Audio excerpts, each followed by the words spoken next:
irmãs, que Deus Espírito Santo, que trouxe cada um de nós à fé, levou cada um de nós a Jesus, também nos guie quando nós queremos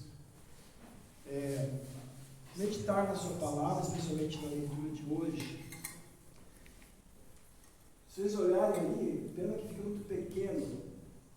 Depois, se eu lembrar, eu posso mandar essa imagem também nos grupos para vocês, mas essa é uma pintura lá de 1600 e pouco, que mostra o que nós acabamos de ouvir. Lá tem gente dando comida para quem tem fome, tem gente visitando doente, tem gente visitando preso, né? Tá meio ruim de ver, mas todas aquelas coisas que Jesus fala no texto estão nessa pintura aí. Tá? Eu quero começar dizendo assim, eu acredito que muitos de vocês, talvez em algum momento, já participaram daquela brincadeira caça ao tesouro. E aí, geralmente a gente tem que procurar pistas, né? Geralmente é um grupo, 2 ou mais, e cada pista nos leva para a próxima pista.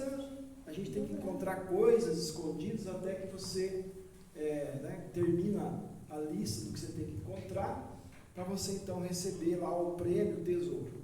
Só que antes de você receber o prêmio, o teu grupo receber o prêmio, quem está organizando, alguém vai fazer uma conferência. Tá? Pista 1, achou? Mostra aí, está aqui. Pista 2, né? Confere. E assim vai. Se der tudo certo, vão receber o prêmio. A pergunta então que eu coloco aqui relacionado com isso é: será que no dia do juízo final vai ser assim? Será que Jesus vai conferir cada um de nós mais ou menos assim? Bom, vamos ver. Você uma vez deu comida para um faminto, confere. Outra vez você deu água para a pessoa com sede, confere. Aqui eu estou vendo também outra vez você visitou um doente, confere. Será que é assim que Jesus vai fazer? Será que a gente vai entrar no céu porque Deus vai pegar uma lista e vai ver as coisas que nós fizemos de bom, coisas boas? Ou será que então a gente vai poder dizer assim: bom, hoje, 25 de novembro, eu fiz a minha cota de boas ações, então o lugar do céu está garantido. Se Jesus me chamar hoje, eu vou passar, né, na lista lá de conferência. Será que Jesus está mostrando nesse texto que a gente vai ser salvo por boas obras? Será que está dizendo: olha, fazendo essas coisas vocês têm um lugar garantido no céu? Na verdade, se vocês prestarem atenção, quando Jesus diz: olha, estive faminto, me deram de comer, tive sede, me deram de beber, né? Estive doente, me visitaram, estava preso, vocês foram me ver, e assim por diante, né? Se a gente olhar essa lista com bastante atenção, a gente vai perceber que de jeito nenhum a gente foi tão bondoso e tão generoso como Deus espera, para poder receber a aprovação de Jesus e dizer: venham herdar o reino que está preparado para vocês desde a fundação do mundo. Se a gente levar a sério o que Jesus pede aqui, e aí nós podemos ampliar, né? Olha para o Sermão do Monte, o que Jesus fala lá? Olha para os mandamentos. Tudo está relacionado na Bíblia, né? Nós vamos ficar, na verdade, com um sentimento de falha. Se a gente for honesto, nós vamos ficar com um sentimento de culpa. Nós vamos ter que ficar com vergonha de tantas vezes nós ignoramos gente que precisava da nossa ajuda, mas porque por algum motivo nós ignoramos, nós talvez estávamos ocupados demais para atender essas pessoas. Então, se a gente for olhar por esse lado, que chance nós temos de escapar do juízo de Deus? É a mesma chance de um sorvete ficar inteiro no fogo do inferno. Chance zero. Claro que também a gente pode ajudar o próximo tentando abafar a culpa, né? Tem gente que faz isso: eu faço bem para tentar acalmar a minha consciência, para, né, cobrir a minha culpa, então eu ajudo pessoas. Tem muita gente que faz isso, né? Agora, esse tipo de ajuda seria uma ajuda sem alegria, sem generosidade. A gente estaria fazendo isso por obrigação, não por amor. Então, se Jesus está mostrando aqui, como quando a gente olha para os mandamentos também a gente vê que não cumpre, né? Ele está mostrando, olha, as obras não levam a gente para o céu. E nós também não devemos ajudar ninguém por causa de sentimento de culpa, e nem para aparecer, muito menos para querer aparecer. O que Jesus está querendo ensinar então com esse texto? Uma das mensagens do texto é a seguinte: Jesus está dizendo que ele está misteriosamente presente naqueles que precisam da nossa ajuda. Ou seja, quando a gente vê no rosto de um necessitado o rosto amoroso de Jesus, quando a gente vê no rosto de uma pessoa desamparada o rosto de Jesus, então nós vamos querer ajudar. Nós vamos querer responder com amor, atender às necessidades daquelas pessoas. Se a gente não olhar com esses olhos para as pessoas e ver que é Jesus que está ali pedindo a nossa ajuda, porque é o que ele diz, ele diz: vocês fizeram isso para mim, ele diz. Se a gente não tiver essa atitude, muitas vezes nós não vamos atender as pessoas, ou muitas vezes nós vamos atender sem amor, ou às vezes a gente vai ser até duro com as pessoas, preconceituosos, a gente vai ser críticos com elas. Então, Jesus está dizendo: mostre compaixão para os marginalizados, para os que têm menos que vocês, os que estão sofrendo, exatamente como eu tive compaixão de vocês, porque vocês eram marginalizados por causa do pecado, vocês eram rebeldes contra Deus, e eu tive compaixão de vocês. Então, a gente pode dizer assim, meus irmãos, nós adoramos um Deus que está envolvido, podíamos usar até uma outra palavra, embrulhado no sofrimento humano, no sofrimento do mundo. Um Deus que está envolvido com o nosso sofrimento e com o sofrimento de todas as pessoas. E é interessante, Deus, ele escolheu, vamos dizer assim, ele não escolheu resolver os problemas do mundo lá longe, lá no seu trono do céu. Como é que ele veio ajudar a resolver os problemas do mundo? Ele veio viver entre nós e passar por tudo que nós passamos. E mais do que isso, ele convida a gente a ser os seus companheiros, a nos unir ao seu amor para alcançar os que sofrem no nosso mundo, começando com os que estão mais perto de nós. Então, veja, ali Jesus deu alguns exemplos, não quer dizer que é só aquilo, né? Mas, por exemplo, ajudar a cuidar dos pequeninos é você, por exemplo, visitar e ajudar um amigo, ou um vizinho, ou um parente que está doente. É você consolar uma família que está de luto. É você receber bem um visitante aqui na igreja.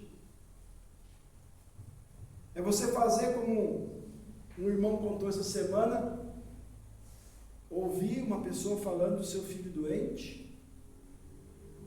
Achei muito bacana o que ele falou.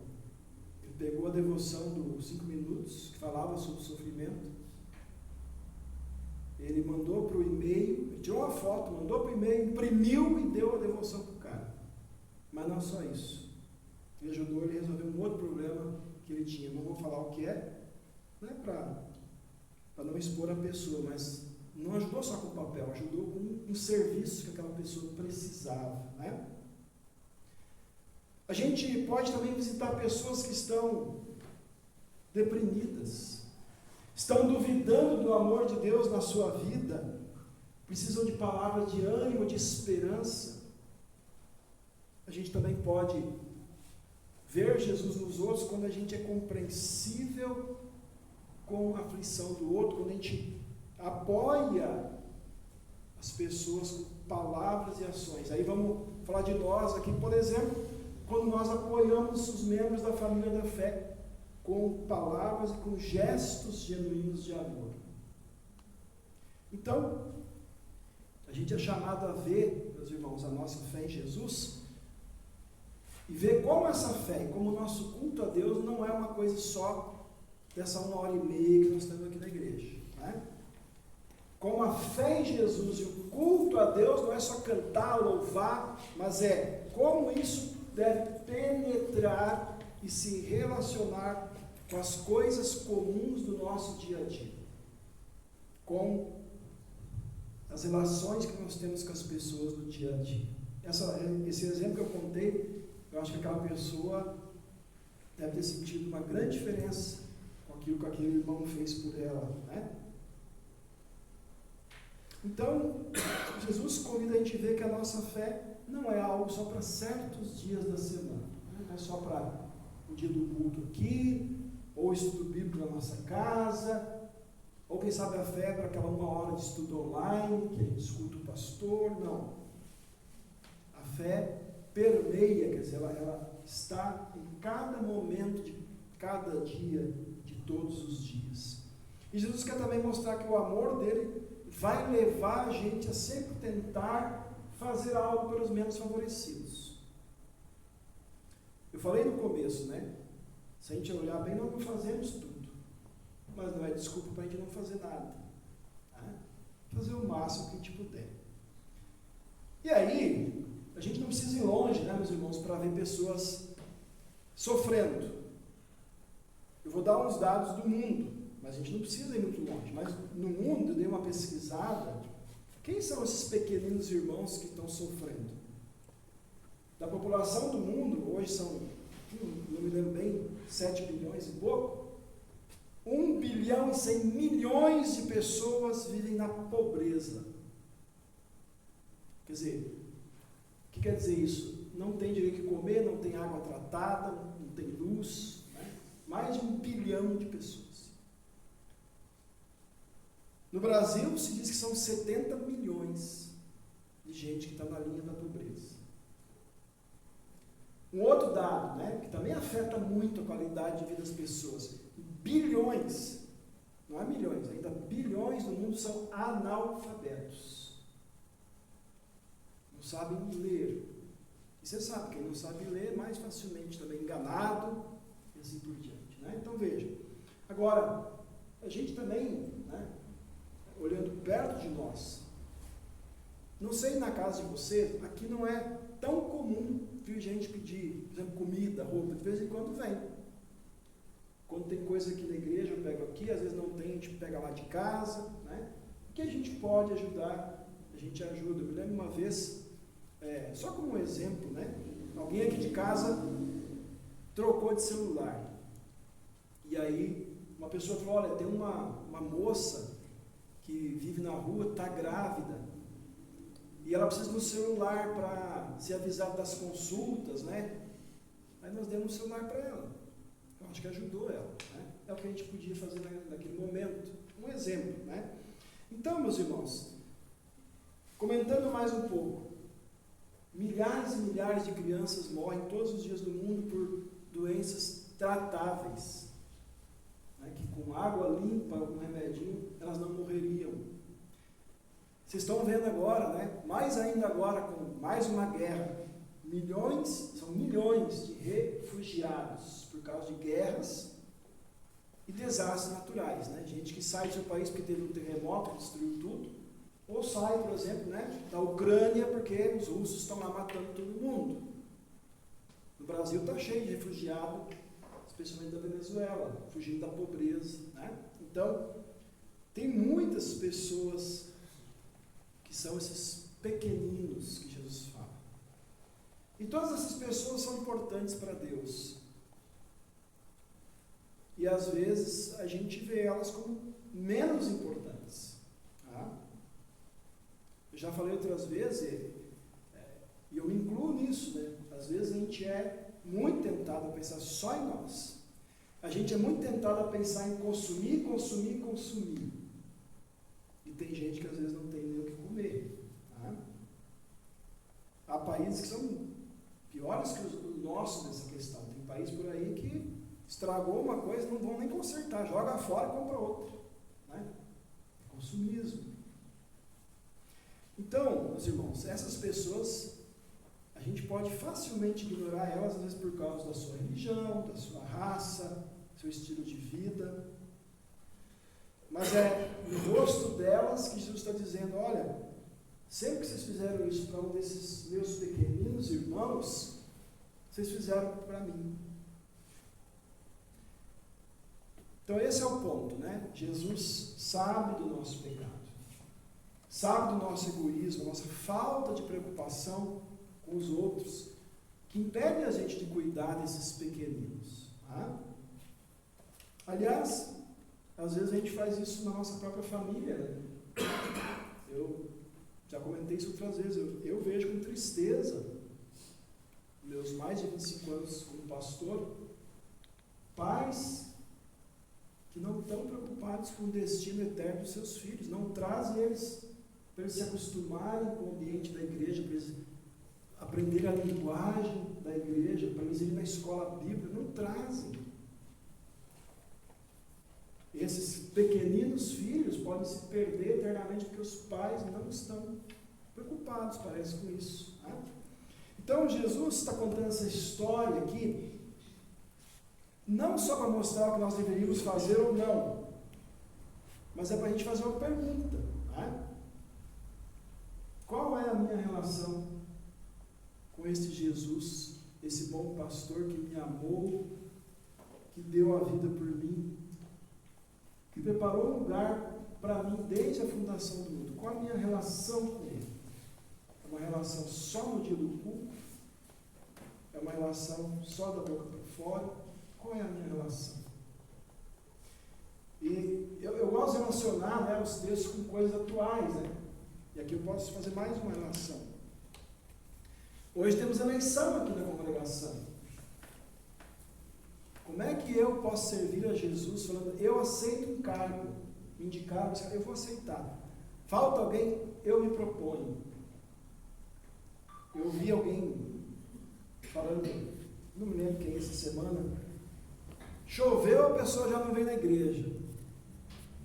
Qual é a relação que essa pessoa tem com Jesus? Que uma chuva impede ela de vir ao culto. Tá? Ou, eu mandei um vídeo, quem não viu, dá uma olhadinha, acho que é uns 4 minutos, mandei nos grupos do pastor César, lá do Rio. O título é assim, que diferença faz 1h30 na sua semana? Ele está falando do culto. Que diferença faz você ter 1h30 com Jesus aqui e não ter? Né? Então, a pergunta é essa, qual é a minha relação real com Jesus? Então, Jesus, ele quer que a gente perceba e valorize o impacto que ele tem sobre nós, o impacto que ele tem sobre a nossa forma de viver. Ou não tem impacto nenhum? Pelo perdão dele, que é grátis, que é rico, que é abundante, meus irmãos, as nossas vidas, os nossos corações, as nossas prioridades deveriam ser viradas do avesso. Quer dizer, eu não vivo mais para ser simplesmente um consumidor, eu vivo para ser um servidor. Eu não vou à igreja só por tradição, eu vou lá para saber o que Deus quer que eu faça durante a semana e ser alimentado na fé para isso, e assim por diante. Né? E veja o que Jesus faz com a gente. Quando nós estamos nus, como é que a gente fica nu diante de Deus? Não está falando de roupa. Quando é que a gente fica nu diante de Deus? Quando Ele apresenta a lei dele para nós e a gente percebe, puxa vida, eu estou sujo de pecado. Daí a gente faz igual a Adão, né? Lembra? Adão e Eva, quando pecaram, perceberam que estavam nus, se esconderam de vergonha. Então, quando a gente fica nu diante de Deus, de vergonha pelo pecado, o que Ele faz? Ele não, vamos dizer uma palavra assim, não detona a gente. O que Ele faz, meus irmãos? Ele cobre a gente com o manto de justiça de Jesus. Ele não fica mais pelado, nu diante dele. Ele cobre a gente com a justiça de Jesus. Quando a gente está na prisão, que prisão? A prisão de algum vício, a prisão de algum egoísmo que a gente tem, a prisão de algum pecado escondido, né? Quando a gente está condenado porque a gente não quer confessar os pecados, quando a gente está envergonhado, culpado, quando a gente está nesse tipo de prisão, Ele visita a gente e Ele nos liberta. Ele diz: eu te perdoo, eu te dou o meu Espírito, agora eu vou caminhar com você, vai, não peque mais. Quando a gente está faminto, qual é a nossa maior fome? É a fome da alma. Ele alimenta a gente com o quê? O seu corpo e sangue, a Santa Ceia. Então, pelo outro lado, veja, quantas vezes irmãos ou nós mesmos estamos deixando a alma passar fome, porque não estamos alimentando ela com a Santa Ceia, com a palavra. Então, meus irmãos, indo aqui para o final, né, olhando para aquela figura ali que representa essas ajudas, Jesus está dizendo assim: o que eu faço por vocês, faça agora pelos outros. Então, nossas mãos são as mãos de Jesus. Nossa boca é a boca de Jesus. Nossos pés são os pés dele. Nossos corações são o coração dele. O nosso amor é o amor dele. E fazendo isso, os menos importantes vão ser também os mais importantes aos nossos olhos. Quando a gente olha para eles pelos olhos de Jesus. Começando, como eu disse, na nossa casa. Começando na nossa família e também na família da fé. Vocês ouviram ali Jesus falando: vou separar as ovelhas dos cabritos. Essa era uma maneira de dizer, né? As ovelhas são os que vão ser salvos, os cabritos os que não vão ser salvos. Lá no Antigo Testamento, né, só muda um pouquinho, mas fala assim: eu vou separar as ovelhas fracas, feridas, doentes, das gordas, aquelas que se acham, né? E que ficam machucando as outras. Então a pergunta é: nós vamos ser ovelhas ou cabritos? Sim, a resposta é sim. Nós somos os dois. Nós somos cabritos porque nós somos, por natureza, pecadores, né? E a gente sempre vai pecar de novo, mesmo sem querer. A gente vai continuar muitas vezes não ajudando os famintos, os sedentos, os doentes, os que sofrem. Às vezes a gente não vai ajudar porque não pode mesmo, não consegue, mas muitas vezes a gente vai não ajudar porque a gente é pecador. Porque muitas vezes, meus irmãos, a nossa fé não influencia a nossa vida diária. Parece que ela fica guardada aqui no dia do culto. Muitas vezes é assim. Mas por outro lado, essa é a grande notícia: quem crê em Jesus é ovelha também. Porque no batismo a gente foi levado para dentro do rebanho do bom pastor. Nós cantamos, né? Acho tão bonito esse salmo de hoje, né? Somos ovelhas do seu pasto, né? Povo do seu pasto e ovelhas da sua mão. Salmo 23, quem não sabe o Salmo 23, né? Nós somos levados para dentro desse rebanho desde o batismo. Então, o bom pastor Jesus ama a gente, deu a sua vida para nos resgatar. Então nós somos cabritos e ovelhas ao mesmo tempo, somos ovelhas perdoadas. E Deus quer que você e eu, cada dia, dizemos: Senhor, hoje eu fui um cabrito. Eu esperneei, eu fugi da tua vontade, me perdoa de novo, por favor. Me ajuda a viver como uma ovelha que ouve e segue a voz do bom pastor Jesus e só a Ele. Então, perdoados, meus irmãos, nós vamos viver no amor de Deus. E aí Ele vai dizer para todos nós: não pelo que fizemos ou deixamos de fazer, mas porque nós cremos nele. Nós temos a humildade de dizer: Senhor, eu sou um miserável pecador, preciso do teu perdão.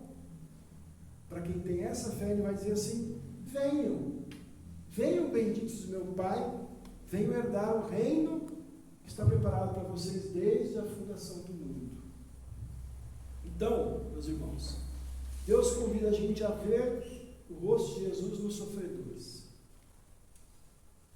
Mas não é isso que vai nos salvar. A gente vai fazer isso porque a gente já é salvo. Porque já estamos no rebanho. Veja o que ele fala. Já está preparado para vocês desde a fundação do mundo. Tá?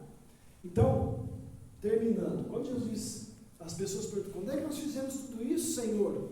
A gente vestiu o Senhor, deu comida, e fala, quando vocês fizeram isso para os meus pequeninos, né?